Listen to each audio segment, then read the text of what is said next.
Ang Biblia.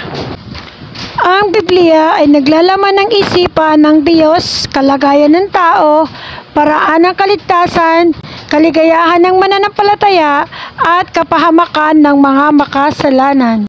Ang doktrina nito ay banal at ang mga kautusan ay dapat isakatuparan.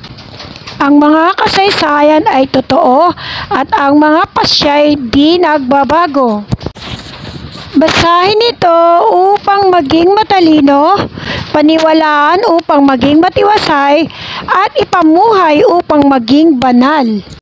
Naglalaman ito ng liwanag na pumapatnubay, pagkaing nagpapalakas, at kaaliwang nagpapaligaya. Mapa ito ng manlalakbay, kompas ng mandaragat, at tabak ng kawal.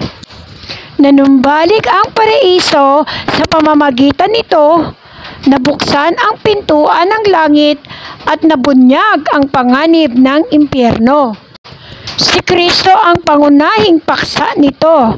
Kabutihan natin ang layunin at kaluwalhatian ng Diyos ang adhikain.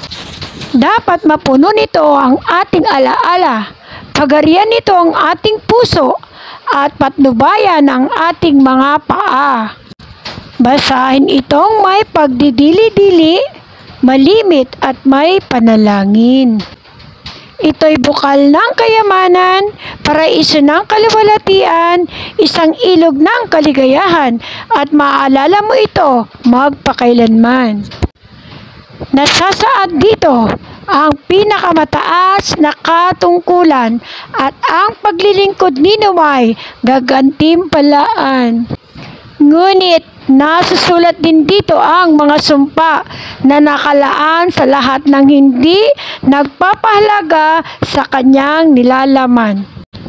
Thank you all for listening and God bless everyone.